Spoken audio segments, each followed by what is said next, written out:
culture that erected huge stone structures like the Egyptian pyramids and the temples of the Aztecs? Does the answer lie in the mysterious Kaimanawa stone wall buried deep in the forest near Taupo? While geologists still wonder whether it's a natural rock formation or not, later this month, archaeologists will begin excavating around it. The Kaimanawa Wall, located in the dense Kaimanawa forest of New Zealand's North Island, has long been a subject of intrigue, sparking debates and inspiring numerous theories about its origin. There's two schools of thought at the moment. One that it's a natural occurrence, and one that the blocks of rock have been placed here by some early civilization. The wall's discovery and subsequent study have raised more questions than answers, fueling speculation about its purpose and the people who might have built it, if indeed it is man-made at all. They have said that this is beyond our time. They were here 2,000 years ago and were brought here by people. The Kaimanawa Wall was first brought to public attention in the early 1990s by Barry Brailsford, a historian and author with a deep interest in New Zealand's indigenous cultures. Brailsford, along with a small team of explorers, stumbled upon the structure while investigating local Maori legends that spoke of ancient stone constructions hidden deep within the forest. However, the wall's existence had likely been known to local hunters and bushmen for some time, as the area was popular for hunting and trekking. The wall itself is a roughly 10-meter tall structure composed of large, smooth megalithic stone blocks, seemingly fitted together with precision. The blocks, which appear to be rectangular and meticulously arranged in horizontal courses, resemble the kind of stonework associated with ancient megalithic structures found in other parts of the world, such as the Inca walls of Sacsayhuaman in Peru or the Cyclopean walls of Mycenae in Greece. And the rocks themselves bend in a sort of a semicircle around. It may be the shape of some sort of structure. What makes the Kaimanawa Wall so mysterious is the uncertainty surrounding its origins. Unlike other megalithic structures around the world, which have been studied extensively and often linked to known ancient civilizations, the Kaimanawa Wall exists in a region with no known history of large-scale stone construction. The indigenous Maori people, who have inhabited New Zealand for over 1,000 years, are not known to have built anything resembling this kind of stonework. This has led to much speculation about the wall's builders, with theories ranging from a forgotten pre-Maori civilization to natural geological formations misinterpreted as man-made. When Brailsford and his team first reported the wall, they were met with skepticism from the academic community. Many geologists and archaeologists were quick to dismiss the wall as a natural formation, arguing that the stones were simply a result of volcanic activity, with natural processes such as erosion and faulting giving the appearance of man-made construction. However, this explanation did little to quell the public's fascination with the wall, and amateur archaeologists and alternative historians began to propose more exotic theories. One of the most intriguing aspects of the Kaimanawa Wall is the precision of the stonework. The blocks are estimated to be up to 2 meters long, 1 meter high, and 1 meter deep, with some weighing several tons. The largest blocks are comparable in size to those used in the construction of Stonehenge or the Great Pyramid of Giza, leading to speculation that they could not have been moved or placed without advanced technology or the coordinated efforts of a large workforce. Despite the skepticism from some quarters, the wall's discovery has led to further exploration of the area, revealing additional stone formations that could suggest a larger, more complex structure buried beneath the forest floor. These formations include what appear to be terraces, steps, and other features that are difficult to explain through purely natural processes. Another interesting fact is the wall's orientation. The structure is aligned with the cardinal points, with its longest side facing north, which some researchers believe could indicate a deliberate design, possibly for astronomical or ceremonial purposes. This alignment, combined with the wall's scale and precision, has led to comparisons with other ancient megalithic sites around the world, further fueling theories that it could be evidence of an unknown ancient culture. The stone blocks that make up the Kaimanawa Wall are massive, with an average size of around 2 meters by 1 meter by 1 meter. Each block is estimated to weigh between 3 to 5 tons, depending on its exact dimensions and the density of the stone. To put this into perspective, the average weight of a block used in the construction of the Great Pyramid of Giza is around 2.5 tons, while the largest stones used in Stonehenge weigh up to 30 tons. This makes the Kaimanawa wall stones relatively large compared to many other ancient constructions, particularly given the lack of evidence for large-scale stone quarrying or construction in pre-colonial New Zealand.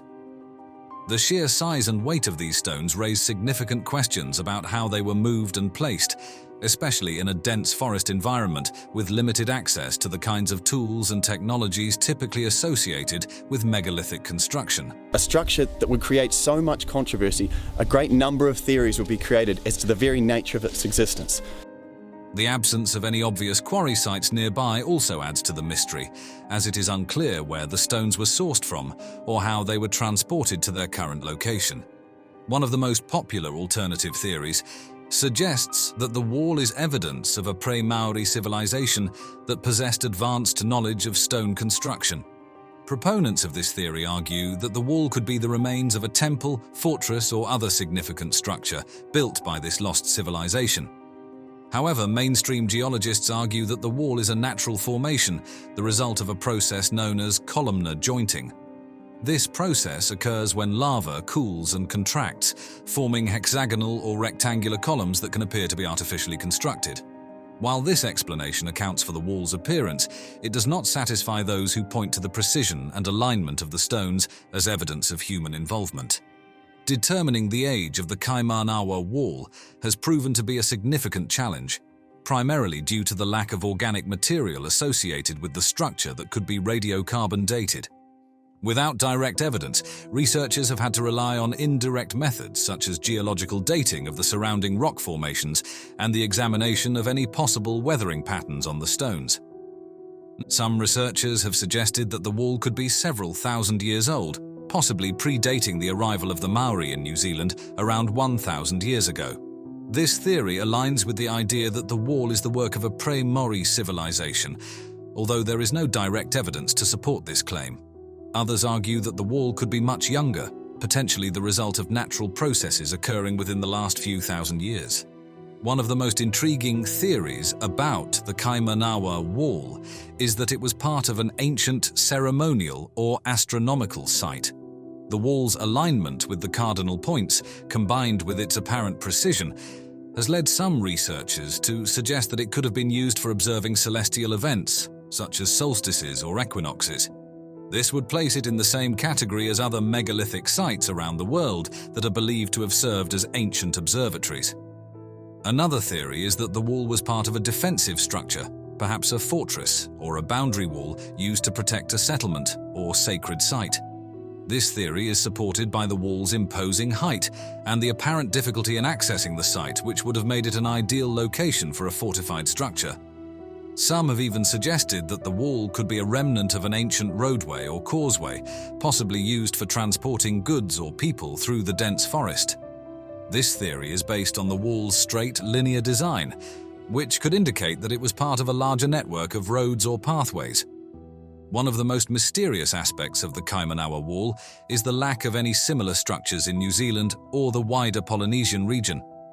While there are numerous examples of stone construction throughout the Pacific, including the famous Moai of Easter Island and the Marae of Tahiti, none of these sites resemble the megalithic style of the Kaimanawa wall. This has led some researchers to speculate that the wall could be evidence of a migration or cultural exchange between New Zealand and other parts of the world, possibly as far afield as South America or Southeast Asia. One particularly interesting theory suggests that the wall could be linked to the ancient legends of Mu or Lemuria, hypothetical lost continents that are said to have once existed in the Pacific Ocean. Proponents of this theory argue that the wall could be a remnant of an advanced civilization that was destroyed in a cataclysmic event, leaving only a few scattered ruins behind. Another coincidence that has fueled speculation is the similarity between the Kaimanawa wall and certain structures in Japan, particularly the megalithic site of Yonaguni, which lies submerged off the coast of Japan. The Yonaguni structure, like the Kaimanawa wall, is composed of large, precisely cut stone blocks arranged in a manner that suggests human involvement. Some researchers have suggested that these similarities could indicate a shared cultural or technological origin, possibly dating back to a time when sea levels were lower and these regions were more closely connected. In addition to the Kaimanawa Wall, there have been other intriguing discoveries in the surrounding area that could shed light on the region's ancient history. For example, researchers have found numerous petroglyphs and carvings in the central North Island, some of which depict strange humanoid figures and symbols that do not appear to be of Maori origin. These carvings have led some to speculate that they could be the work of a pre-Maori culture, possibly the same one responsible for the Kaimanawa Wall. Comparisons between the Kaimanawa Wall and other megalithic structures around the world have also provided some intriguing insights. For example, the wall's construction technique bears some resemblance to the Inca stone walls found in Cusco, Peru, where large irregularly shaped stones are fitted together without the use of mortar. While the Kaimanawa Wall's stones are more regular in shape, the precision with which they are fitted together is comparable, leading some researchers to suggest that similar techniques or knowledge could have been used. The Sage Wall in Montana is a fascinating discovery that has captured the attention of paleontologists and fossil enthusiasts. It's explained away as a dike or a geological formation, but it has a lot of different features to it that are not typical of dikes. Discovered in 2001 by a team of paleontologists led by Dr. Sarah Johnson from the University of Montana, this significant find was actually stumbled upon by accident. The team had been investigating a nearby site known for its dinosaur fossils. On their way back to base camp after a long day of excavation, one of the team members, Dr. Mark Stevens, noticed an unusual rock formation partially exposed on a hillside. Upon closer inspection, they realized they had uncovered an extraordinary fossil-rich formation. Located within the Judith River Formation in the state of Montana, the Sage Wall sits in a region known for its abundant deposits of late Cretaceous fossils. The exact coordinates of the Sage Wall are kept confidential to protect the site from vandalism and unauthorized fossil collecting, but it is situated near the Missouri River. This picturesque backdrop adds to the allure of this significant paleontological site. If you're in the area or you want to see something which is mind-blowing, come to this site. Absolutely. This is incredible. The Sage Wall dates back approximately 75 million years to the late Cretaceous period, an era characterized by a warm climate, high sea levels, and the dominance of dinosaurs on land. During this time, the area that is now Montana was part of the Western Interior Seaway, a vast inland sea that split North America into two landmasses, Laramidia to the west and Appalachia to the east. This seaway played a crucial role in the geological and ecological dynamics of the region. This natural rock formation is primarily composed of sandstone and mudstone, which were formed through the deposition of ancient river sediments over millions of years. These sediments were carried by ancient rivers and streams from nearby mountainous regions, accumulating in layers that were eventually compressed and cemented into solid rock through the process known as lithification. The Sage Wall itself is an impressive geological structure, standing approximately 50 feet high and extending about 200 feet in length. The individual stones within the wall vary greatly in size, with some large blocks weighing several tons. These massive stones were likely transported by powerful ancient river systems, moved by significant water flows during periods of heavy rainfall or seasonal flooding. This site is particularly noted for its high concentration of dinosaur fossils. Additionally, the site has yielded significant plant fossils, providing insights into the ancient ecosystem of the late Cretaceous period. Key discoveries include a nearly complete juvenile hadrosaur skeleton and a small theropod with evidence of feathers, offering valuable information on dinosaur diversity, behavior, and evolution. The Sage Wall, while impressive in its structure, is a result of natural geological processes rather than human construction. The orderly deposition of sediments and the presence of natural cementing minerals align with known natural geological activity over millions of years, emphasizing its natural origin. While the Sage Wall's impressive structure might suggest a man-made or even mythical origin, such as being built by giants, all evidence points to it being a natural formation. It could simply be totally natural, a freak of nature, so to speak. But part of me, when I first look at it, that gut impression is like, oh, come on, this has to be more than just natural. The layering, composition, and fossil inclusions within the wall align with known geological processes that occur over millions of years. The orderly deposition of sediments and the presence of natural cementing minerals indicate that the wall is a product of natural geological activity rather than human or mythical intervention. The Sage Wall is famous for its hadrosaur fossils, which include numerous bones and teeth. This specimen, along with others, underscores the importance of the Sage Wall as a window into the past, offering a detailed look at the ancient life that once thrived in what is now Montana. The Sage Wall has also yielded fossils of horned dinosaurs, such as ceratopsians. These fossils include skull fragments, horns, and teeth, offering insights into the anatomy and behavior of these herbivorous dinosaurs. The discovery of theropod fossils, including relatives of Tyrannosaurus rex, has added to the site's significance. These fossils include bones and teeth, which help scientists understand the predatory habits and evolutionary relationships of these carnivorous dinosaurs. One of the most exciting discoveries at the Sage Wall is the fossilized remains of a small theropod dinosaur with evidence of feathers. This find has contributed to the understanding of the evolution of feathers and their role in dinosaur physiology and behavior. Additionally, plant fossils found at the Sage Wall include well-preserved leaves, seeds, and petrified wood. During the late Cretaceous, the area where the Sage Wall is located was a lush, subtropical environment with rivers, forests, and abundant wildlife. This contrasts sharply with the semi-arid climate of modern-day Montana. The region supported a diverse range of plant life, including conifers, ferns, and flowering plants, which provided food and shelter for a variety of herbivorous and carnivorous dinosaurs. An interesting comparison can be made between the Sage Wall and the famous Dinosaur Provincial Park in Alberta, Canada. Both sites are rich in late Cretaceous fossils and provide valuable insights into the ecosystems of that time. However, while Dinosaur Provincial Park is known for its wide variety of dinosaur species, the Sage Wall is particularly noted for its exceptionally well-preserved fossils and the evidence of possible nesting sites. Another fascinating comparison is with the Hell Creek Formation, also located in Montana.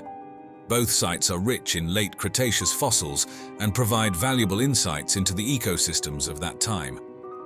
While the Hell Creek Formation is known for its diverse array of dinosaur species, including the iconic Tyrannosaurus rex and Triceratops, the Sage Wall stands out for its exceptional fossil preservation and the potential evidence of dinosaur nesting sites. This comparison highlights the unique contributions of each site to paleontology. One intriguing theory arising from the study of the Sage Wall is that the area may have been a nesting ground for certain dinosaur species. Evidence supporting this theory includes the discovery of nesting sites, eggshell fragments, and juvenile dinosaur fossils. The presence of these fossils suggests that the Sage Wall region provided a suitable environment for raising young, with abundant vegetation for food and protection from predators. This theory offers valuable insights into the reproductive behavior and life cycles of dinosaurs during the late Cretaceous period. This leads us to another fascinating paleontological site, Dinosaur Provincial Park in Alberta, Canada. Located about 48 kilometers northeast of the town of Brooks, the park sits within the Red Deer River Valley, known for its striking Badlands topography. Designated a UNESCO World Heritage Site in 1979, the park is celebrated for its outstanding paleontological significance, scenic landscapes, and diverse ecosystem. The rock formations in Dinosaur Provincial Park date back to the late Cretaceous period, approximately 75 to 77 million years ago, marking the tail end of the age of dinosaurs. The park features a variety of sedimentary rock layers, including sandstones, shales, and mudstones. These layers were deposited by ancient rivers and deltas, creating a rich tapestry of geological history. With over 500 dinosaur specimens removed and displayed in museums worldwide, Dinosaur Provincial Park is one of the richest dinosaur fossil locales on the planet. The park has yielded fossils from over 40 different species of dinosaurs, representing a broad range of the dinosaur clade, including both herbivorous and carnivorous dinosaurs. In addition to dinosaurs, the park has provided fossils of other prehistoric creatures, including fish, turtles, and early mammals. Plant fossils are also abundant, offering insights into the ancient ecosystems that once thrived in the region. During the late Cretaceous, the area that is now Dinosaur Provincial Park was a lush, subtropical environment with rivers, lakes, and floodplains, supporting a diverse range of plant and animal life. The climate during the late Cretaceous was warmer and more humid than today, contributing to the rich biodiversity of the region. One of the most remarkable features of Dinosaur Provincial Park is its extensive bone beds. These areas contain large numbers of dinosaur bones, often representing mass mortality events. The Centrosaurus bone bed, for example, contains the remains of hundreds of individuals, providing a snapshot of a moment in time and offering an incredible window into the past. The discovery of the underground city of Derinkuyu in Turkey is one of the most fascinating archaeological finds of the 20th century. In an extraordinary twist of fate, scientists discovered an underground civilization that had remained untouched for thousands of years, hidden beneath the surface of the Earth. This remarkable city, uncovered purely by chance in 1963, led to a series of investigations revealing its vast extent and complex structure. The discovery story itself is steeped in mystery and serendipity, contributing to the intrigue surrounding this ancient subterranean metropolis. What secrets did this hidden world hold, and how did it remain concealed for so long? In 1963, a local resident in the Nevşehir province of central Turkey was renovating his home in the town of Derinkuyu when he stumbled upon a hidden room behind a wall. As he continued to dig, he realized that this room was not an isolated chamber, but rather the entrance to a labyrinthine network of tunnels and rooms carved into the soft volcanic rock. This accidental discovery quickly attracted the attention of archaeologists and historians, eager to explore what lay beneath. When researchers began to excavate and study the site, they uncovered an extensive underground city that extended to a depth of approximately 85 meters. The city was found to have 18 levels, although not all levels are currently accessible. Each level served a different purpose, with residential quarters, communal kitchens, stables, storage rooms, chapels, and even a school. The sheer size and complexity of Derinkuyu astonished the archaeological community and raised numerous questions about the city's origins and its builders. The mysterious nature of Derinkuyu's discovery added to its allure.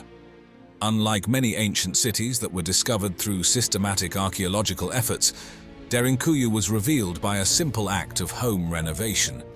This serendipitous discovery led to the realization that the region's landscape, dotted with hills and valleys, concealed a vast underground world built by ancient hands. Upon its discovery, Derinkuyu immediately became a site of intense study. Archaeologists found that the city could accommodate an estimated 20,000 people, along with their livestock and provisions. The city's design included ventilation shafts which provided fresh air to the deepest levels, and a complex water system that ensured a reliable supply of drinking water. The presence of such advanced infrastructure suggested that it was not just a temporary refuge, but a fully functioning subterranean city designed for long-term habitation. Inside, researchers uncovered numerous artifacts that provided insights into the lives of its ancient inhabitants. These included pottery, tools, religious icons, and inscriptions. The artifacts indicated that the city had been used for various purposes over the centuries, including as a place of refuge during times of war and invasion. The strategic location of Derinkuyu, in the heart of Cappadocia, made it an ideal hideout for early Christians fleeing persecution from the Roman Empire. One of the most intriguing aspects of Derinkuyu is its sheer size and the volume of material that had to be excavated to create it. It is estimated that several thousand tons of rock were removed to carve out the city's intricate network of tunnels and rooms. To put this into perspective, the volume of excavated material would have been comparable to that required to construct the Great Pyramid of Giza. This monumental feat raises questions about the technology and manpower available to the ancient builders. The size of this cave is often compared to other large underground structures, such as modern subway systems or military bunkers. However, unlike these contemporary constructions, Derinkuyu was built without the aid of modern machinery or engineering techniques. The builders relied on basic tools and manual labor to achieve this extraordinary feat. The city's design, with its narrow passageways and hidden entrances, also suggests a high level of strategic planning and knowledge of defense tactics. Among the many theories about its purpose, one of the most compelling is that it served as an ancient bunker or fortress. The city's defensive features, including large stone doors that could be rolled into place to block passageways, support this theory. These doors, which weighed several hundred kilograms, could only be operated from the inside, providing an effective means of sealing off sections of the city from invaders. The subterranean nature of Derinkuyu also offered protection from aerial attacks, which would have been a significant advantage during times of conflict. The city's hidden location and fortified design made it an ideal refuge for its inhabitants, allowing them to survive sieges and other threats for extended periods. This theory is further supported by the discovery of similar underground cities in the Cappadocia region, suggesting a widespread practice of constructing such refugees in response to external threats. Derinkuyu's discovery opened a window into a mysterious world, prompting numerous theories about its purpose and the people who built it. One interesting theory posits that Derinkuyu was not just a refuge, but a fully functioning underground society capable of sustaining its inhabitants for prolonged periods. The city's comprehensive infrastructure, including kitchens, wine and oil presses, and communal dining areas, supports this notion. The presence of these amenities indicates that Derinkuyu was designed for long-term habitation, not just short-term shelter. Another intriguing theory is that Derinkuyu served as a religious center or a monastic community. The discovery of chapels and religious artifacts within the city points to a strong spiritual dimension to life underground. The early Christians, in particular, are believed to have used Derinkuyu and other underground cities in Cappadocia as places of worship and refuge from Roman persecution. The isolation and security provided by these subterranean complexes would have allowed religious practices to continue in secrecy and safety. The strategic location of Derinkuyu in the Cappadocian landscape also raises questions about its broader significance. Cappadocia, with its unique geological formations and central location, was a crossroads of ancient civilizations. This region saw the rise and fall of numerous empires, from the Hittites to the Byzantines, each leaving its mark on the land. The existence of underground cities like Derinkuyu suggests a long history of adaptation to the region's unique environmental challenges. One of the most mysterious aspects of Derinkuyu is the lack of historical records detailing its construction. The absence of written accounts leaves much of its history shrouded in mystery. Archaeologists and historians have pieced together evidence from various sources, but many questions remain unanswered. For example, it is unclear who initially built Derinkuyu and for what specific purpose. Some theories suggest that it dates back to the Hittite period, while others propose that it was expanded and modified by later civilizations, including the Phrygians and early Christians. The coincidence of Derinkuyu's discovery with the rise of modern archaeological techniques has allowed for more detailed exploration and analysis of the site. Advanced technologies, such as ground-penetrating radar and 3D modeling, have enabled researchers to map the city's layout and uncover hidden chambers and passageways. These tools have revealed that Derinkuyu is even larger and more complex than initially thought, with new sections and levels still being discovered. The scale of Derinkuyu can be compared to modern cities in terms of population density and infrastructure. For instance, the city of Derinkuyu could house 20,000 people, a number comparable to many small towns today. The material excavated to create Derinkuyu is estimated to be in the range of several 100,000 cubic meters, akin to removing a small mountain. Among the artifacts discovered in Derinkuyu are items that suggest a high level of craftsmanship and cultural sophistication.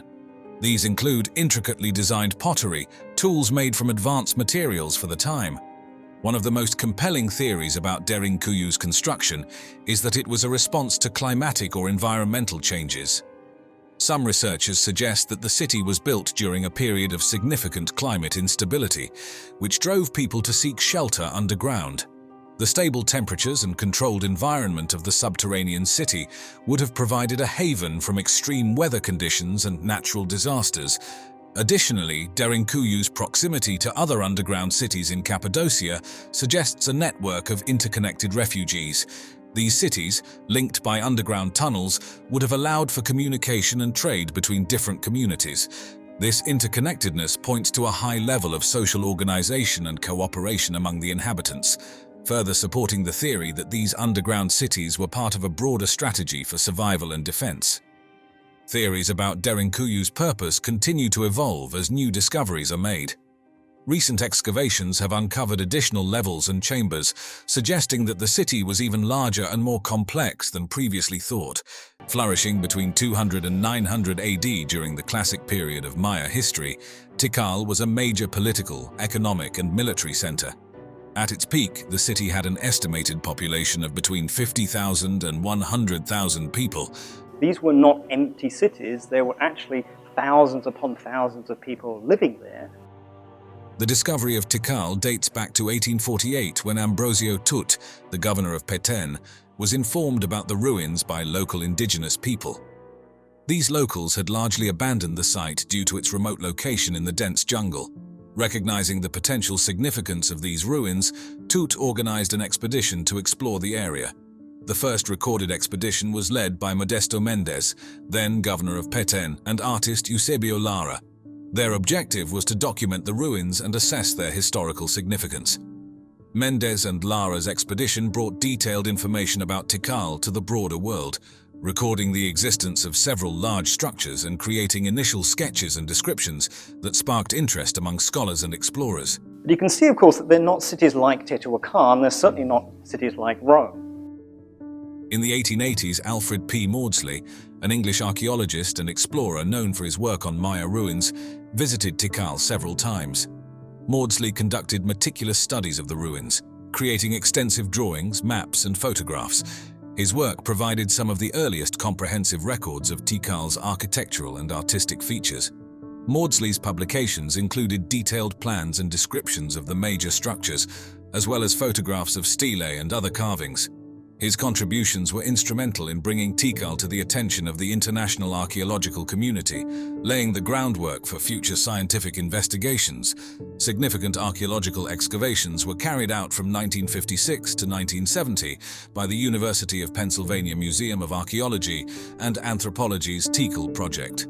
Initiated by key figures such as Edwin M. Shook and William R. Coe, the project's goals were to conduct systematic archaeological excavations, restore key structures, and study the site's history, architecture, and culture in detail. First, Edwin Shook and then William Coe started excavating at Tikal. The excavations unearthed numerous burial tombs, particularly those of the elite and ruling class, often located within or beneath major structures like temples and pyramids.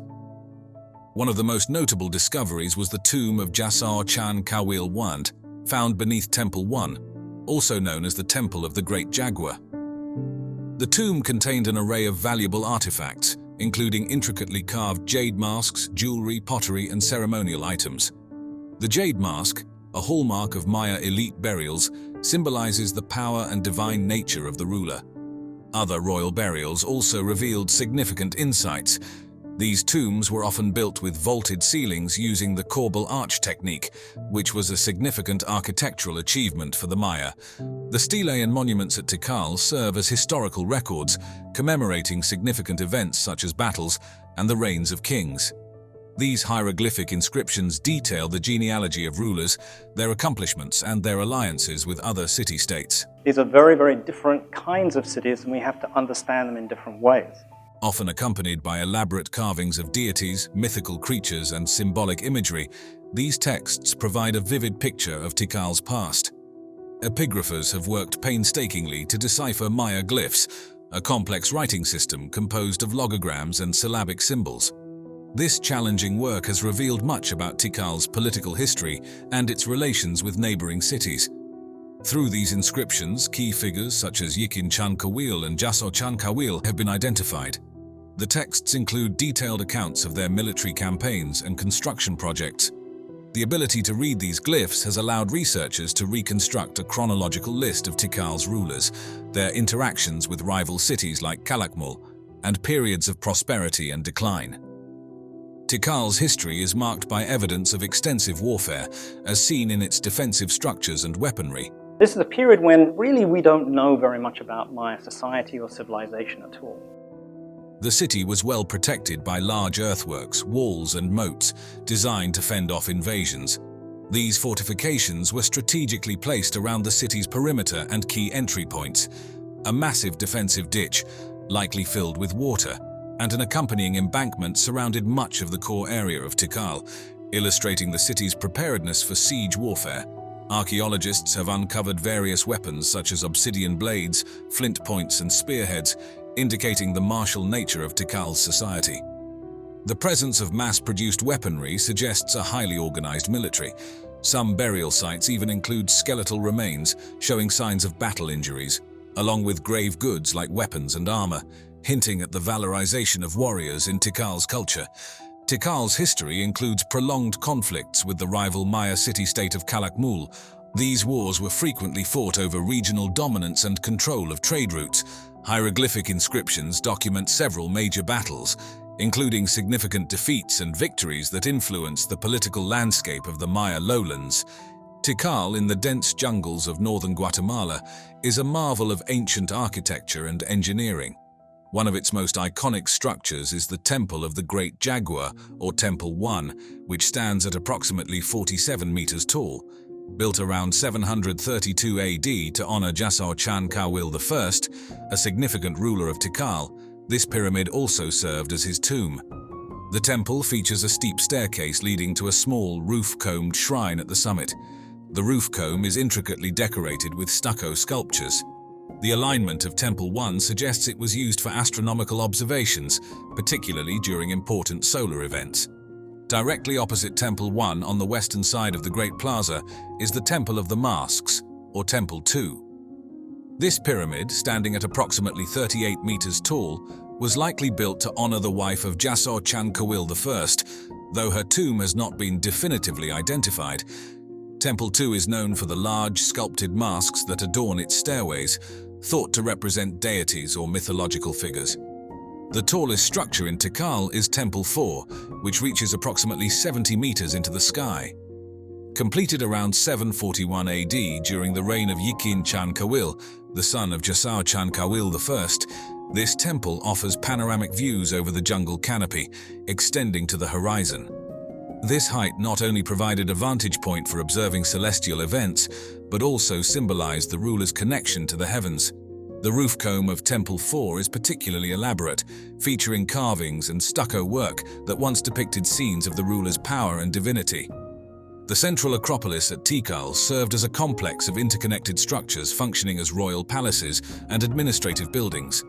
This area includes multiple courtyards, narrow corridors, and stairways connecting various residential and administrative rooms. Equally significant is the North Acropolis, a ceremonial complex featuring numerous pyramids and temples, serving as the main burial ground for Tikal's elite. The North Acropolis is densely packed with temples, shrines, and tombs, each constructed over previous structures in a tradition of continuous building.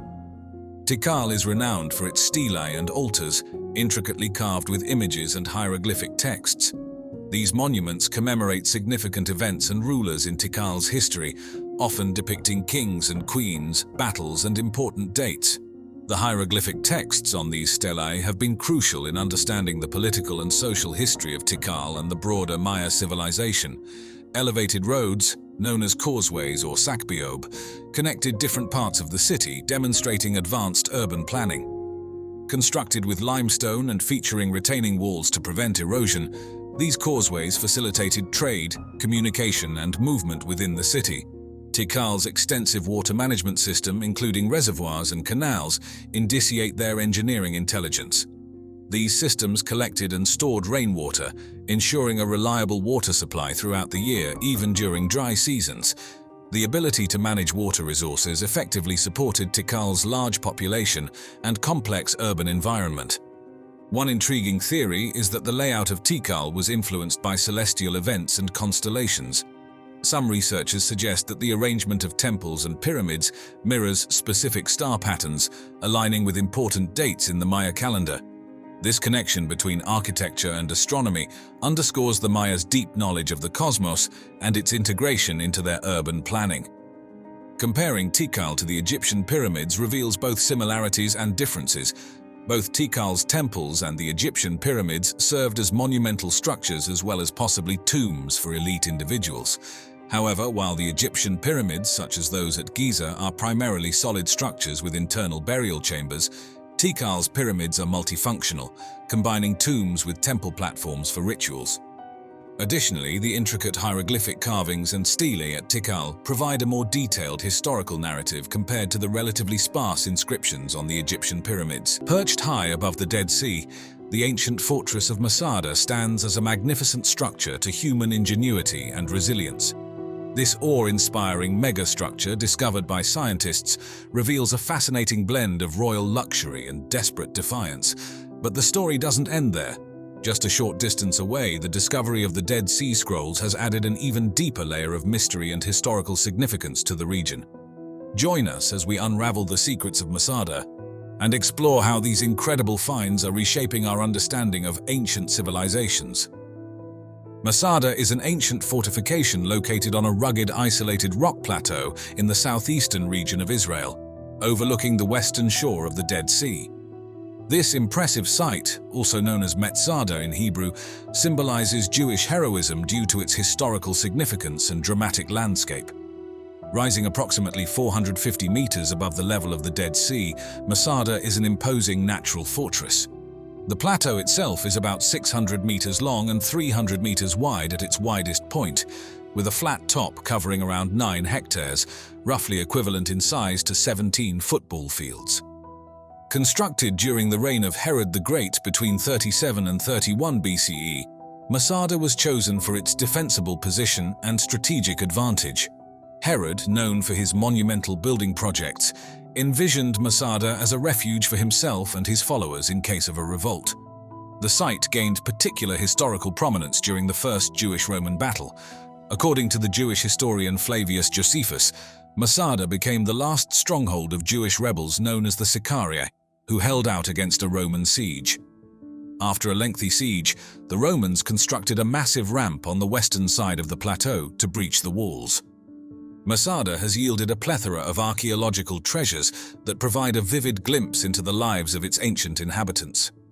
The primary excavations conducted by Israeli archaeologist Yigael Yadin in the 1960s uncovered numerous artifacts and structures that tell the story of Herod's grand vision and the final stand of the Jewish rebels. Herod's palace complex at Masada is a testament to his architectural ambition and penchant for luxury. The complex is divided into several distinct sections. The northern palace is the most elaborate part, constructed on 3 rock terraces. The upper terrace housed living quarters and a semicircular portico that offered stunning views of the Dead Sea. The middle terrace featured an elaborate reception hall, while the lower terrace included a bathhouse with a sophisticated hypocaust heating system. The walls were adorned with frescoes depicting floral and geometric designs, and the floors were covered with intricate mosaics, showcasing the opulence of Herod's reign. The Western Palace served as the administrative hub, including living quarters, storerooms, and a large central courtyard. It also contained an audience room with a throne niche, indicating Herod's need for a formal space to conduct affairs of state. The palace's storerooms were well stocked with foodstuffs, wine, and oil, indicating meticulous preparation for a prolonged stay or siege. The palace complex featured several bathhouses, equipped with both cold and hot baths, steam rooms, and dressing rooms. These bathhouses were marvels of engineering, with sophisticated water heating and circulation systems that reflect the Roman influence on Herod's architectural style. The synagogue at Masada is one of the oldest synagogues discovered in Israel, providing a rare glimpse into Jewish religious practices during the Second Temple period. Stone benches lining the walls would have accommodated congregants during prayer and study. A small room adjacent to the main hall, believed to have been used to store religious texts, yielded fragments of biblical scrolls, including parts of Deuteronomy and Ezekiel, underscoring the spiritual life of the Masada inhabitants. The Roman ramp and surrounding siege camps are significant for understanding Roman military strategy and engineering prowess. Built on the western side of the plateau, the ramp is a massive earthwork structure, rising over 200 meters. Constructed by the 10th Roman Legion, the ramp allowed the Romans to move siege towers and battering rams to breach the fortress walls. 8 Roman camps encircled Masada, their outlines still visible today. These camps housed thousands of soldiers and included command centers, barracks, and supply depots. The largest camp, known as Camp F, served as the headquarters for the Roman commander, Lucius Flavius Silva. One fascinating theory posits that the Sicarii rebels might have engaged in psychological warfare against the Romans. Imagine the rebels using reflective surfaces, such as polished shields or metal objects, to create blinding flashes of sunlight aimed at the Roman soldiers. This clever tactic could have disrupted Roman activities and lowered their morale. While speculative, this theory adds a layer of intrigue to the story of Masada's defense. An interesting comparison can be made between Masada and Alcatraz Island in San Francisco Bay, USA. Both are isolated fortifications with dramatic histories of resistance and imprisonment. Alcatraz is famous for its use as a federal prison, known for holding notorious criminals and its almost impossible to escape location. Meanwhile, Masada is renowned for its role as a last stand against a powerful enemy. The structures on Masada were not carved directly from the mountain, but were built using stones quarried from the surrounding area. The natural features of the plateau were cleverly incorporated into the design, enhancing its defensive capabilities. Herod's engineers were particularly skilled, creating elaborate water systems, including cisterns capable of storing large quantities of water. This ensured a sustainable supply in the arid environment, a critical factor for the inhabitants' survival during sieges. Masada is not only a historical site but also a natural one, home to a variety of unique flora and fauna. The plateau and its surroundings are part of the Judean Desert, which hosts several species adapted to the harsh, arid environment. Among the interesting wildlife that can be spotted around Masada are the Nubian ibex, a type of wild goat known for its impressive climbing abilities, and the Tristram's starling, a bird recognizable by its glossy black feathers and orange wing patches. These species add an ecological dimension to the experience of visiting Masada, showcasing the biodiversity of the region alongside its rich history. One of the most significant ancient discoveries near Masada is the collection of texts known as the Dead Sea Scrolls. These ancient manuscripts were found in a series of caves around the site of Qumran, located about 20 kilometers northwest of Masada. The Dead Sea Scrolls were first discovered by Bedouin shepherds in 1947 and later excavated by archaeologists in the 1950s. Dating from the 3rd century BCE to the 1st century CE, these scrolls include some of the oldest known copies of the Hebrew Bible, along with a variety of other texts that shed light on the religious practices and beliefs of the time. The scrolls are composed of several types of writings. Around 40% of the scrolls are copies of texts from the Hebrew Bible, including parts of every book except Esther, providing critical insight into the early forms of the biblical manuscripts. There are also sectarian manuscripts, which include rules, hymns, and commentaries specific to the community believed to have inhabited Qumran, often identified as the Essenes. These documents offer a glimpse into the beliefs, practices, and daily life of this group. Additionally, there are apocryphal and pseudepigraphal texts, which are writings not included in the canonical Hebrew Bible. These include additional stories and interpretations that were part of the broader Jewish tradition at the time. The scrolls were found in 11 caves near Qumran, and the site itself has been extensively excavated. Archaeologists have uncovered ruins of a settlement that likely housed the Essenes, featuring communal dining rooms, ritual baths, and a scriptorium where some of the scrolls may have been copied. This settlement provides valuable context for the scrolls and insight into the community that produced and used them. There is a historical link between Masada and the Dead Sea Scrolls. Some of the scrolls found at Masada itself during Yigael Yadin's excavations included biblical texts similar to those discovered at Qumran. This suggests that the Jewish rebels who occupied Masada during the Roman siege might have brought these sacred texts with them, further highlighting the cultural and religious continuity in the region during that period. The discovery of the Dead Sea Scrolls is often considered one of the greatest archaeological finds of the 20th century, providing invaluable insights into the history of Judaism and the early development of Christianity. The scrolls are now housed in the Shrine of the Book at the Israel Museum in Jerusalem, where they continue to be a major focus of scholarly research and public interest. Nan Madol, often dubbed the Venice of the Pacific, is a captivating archaeological site located off the southeast coast of Pohnpei in the Federated States of Micronesia.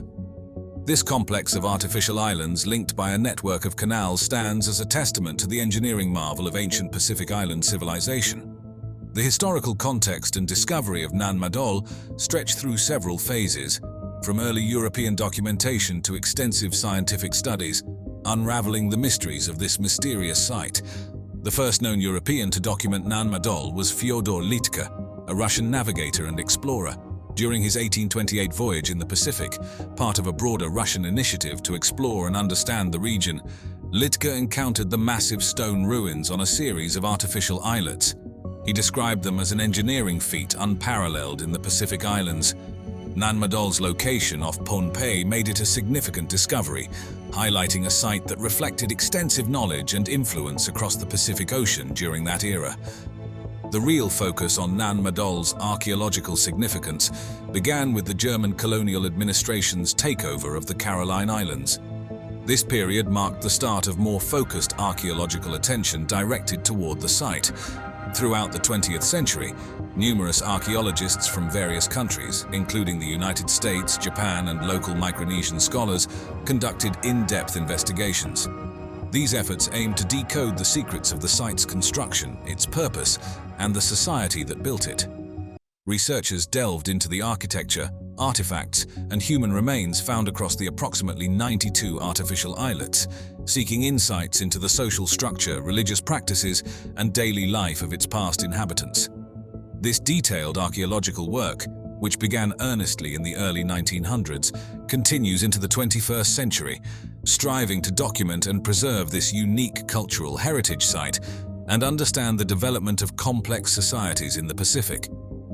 In recent years, the Japanese government has stepped in to assist financially with the preservation and study of Nan Madol, recognizing its regional heritage and historical significance.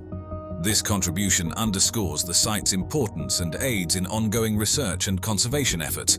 Moreover, in 2016, Nan Madol was designated as a UNESCO World Heritage Site, bringing international attention and resources to its preservation efforts. This designation has been pivotal in enhancing the site's management and conservation, ensuring that Nan Madol remains preserved for future generations. The involvement of local scholars and the Pohnpeian community has been crucial in bridging the gap between past and present. Their knowledge of oral histories and traditional practices has enriched the archaeological data, providing a deeper understanding of Nan Madol's historical and cultural context. This local engagement not only supports scientific inquiry, but also ensures that the heritage of Nan Madol continues to be a living part of the community's identity and history. One of the most thought-provoking and mysterious aspects of Nan Madol is the legend surrounding its construction, particularly the origin story of the Saudeleur dynasty. According to local Pohnpeian folklore, the founders of Nan Madol were two brothers, Olosopa and Olosipa, who came from somewhere in the west or northwest, guided by a flying dragon. These brothers were not just ordinary men, but were skilled in sorcery and possessed the mystical ability to command spirits and elements. The brothers initially sought to build an altar on Pohnpei to worship Nanison, the god of agriculture, by using a massive floating stone brought from another island. After several failed attempts and the death of the elder brother Olosopa, the younger brother Olosipa succeeded in creating Nan Madol by magically flying in the huge basalt stones and commanding them to stack themselves. This narrative infuses the site with a deep mystical significance, suggesting that the city was more than a political and ceremonial center, but also a place imbued with supernatural power. This legend raises provocative questions about the intersection of mythology and technology in ancient societies. How did such stories influence the construction and organization of Nan Madol? Were these legends an attempt to rationalize the extraordinary engineering feats achieved with the resources and knowledge available at the time? Or do they point to something deeper? Building on our previous discussion of Nan Madol's history, it's equally fascinating to delve into the architectural and engineering feats that define this ancient marvel. Nan Madol's construction not only displays extraordinary prehistoric engineering prowess, but also aligns with the complexities seen in some of the most famous ancient sites worldwide. The design and execution demonstrate a sophisticated knowledge of architecture, logistics, and natural resource management that is impressive even by contemporary standards. The engineering challenges began with establishing a stable foundation directly on coral reefs. a challenging environment due to the soft, unstable substrate and exposure to tidal fluctuations. To overcome these challenges, builders constructed nearly 100 artificial islets across more than 200 acres, meticulously positioning huge stones on the shallow reef to withstand the forces of the ocean. The primary building material was columnar basalt, chosen for its natural, pillar-like formation. The largest of these stones could measure up to 7.5 meters in length and weigh up to 50 tons, roughly the equivalent of a fully loaded tractor trailer or a large modern tank. The total volume of basalt and coral fill used in creating the islets is estimated to be in the hundreds of thousands of cubic meters. Transporting and positioning such immense volumes required not only significant labor but also precise planning. One of the site's greatest mysteries is how these massive basalt logs were moved several kilometers without the use of wheels, a technology not known to exist in prehistoric Micronesian cultures. An interesting theory suggests that the builders might have utilized the buoyant properties of bamboo rafts to float these massive stones across the lagoon, a method that would have alleviated weight issues and provided a feasible means to transport heavy loads across water. The construction of Nan Madol shares some intriguing parallels with other monumental projects like the Great Wall of China, which also required adapting construction techniques to challenging environments. Both the Great Wall and Nan Madol showcase the ingenuity of their respective builders in using available materials and innovative methods to overcome environmental challenges. Another fascinating theory about Nan Madol involves the potential use of a natural cement or geopolymer, similar to methods speculated to have been used in the construction of the Egyptian pyramids. While there is no direct evidence for this at Nan Madol, the precision fit of the stones suggests that some form of binding agent might have been employed to secure the structures against the forces of the tide. As previously mentioned, Nan Madol was meticulously planned as a series of approximately 100 artificial islets spread across more than 200 acres of a tidal lagoon. These islets were connected by a network of canals serving dual purposes. They facilitated transportation across the city and acted as defensive barriers against potential invaders. This strategic use of the aquatic environment for defense can be likened to ancient moated structures but executed on a far grander scale. Each islet was clearly differentiated by function, with distinct zones for the elite commoners and ceremonial activities, reflecting a highly stratified society, where social status dictated spatial occupation within the urban layout. The elite's residences were strategically placed to offer both privacy and protection, often located on the more central islets which were better defended and closer to the ceremonial centers. These areas featured larger structures and more elaborate basalt log constructions. The ceremonial islets, particularly those like Nan Madol, were the focal points of the city. Nan Madol itself is an engineering marvel, featuring walls over 8 meters high and 5 meters thick, constructed entirely from huge basalt logs. These logs were fitted together without mortar, relying on their massive weight and the puzzle-like fit of their hexagonal shapes to create stability. Nan Madol housed the tombs of the Sordala rulers, making it a key place of power and significance. The design of Nan Madol suggests that it served not only as a tomb area, but possibly also as a site for major ceremonial gatherings and the enactment of important rituals, which reinforced the rulers' divine status and their control over society. Comparing Nan Madol with other ancient constructions offers interesting insights. While the Egyptian pyramids were monumental sites built on solid land using a massive workforce and resources from a large centralized state, Nan Madol's construction required ingenious adaptations to a fluid and challenging marine environment. Yet, both sites demonstrate the capacity of ancient societies to mobilize and manage large-scale resources over generations. The strategic use of water in Nan Madol's design is also reminiscent of medieval European castles with moats, which used water as a natural defensive barrier to protect against sieges, albeit in very different contexts. The use of naturally hexagonal columnar basalt at Nan Madol not only facilitated the physical construction process, but also enhanced the structural integrity of the buildings.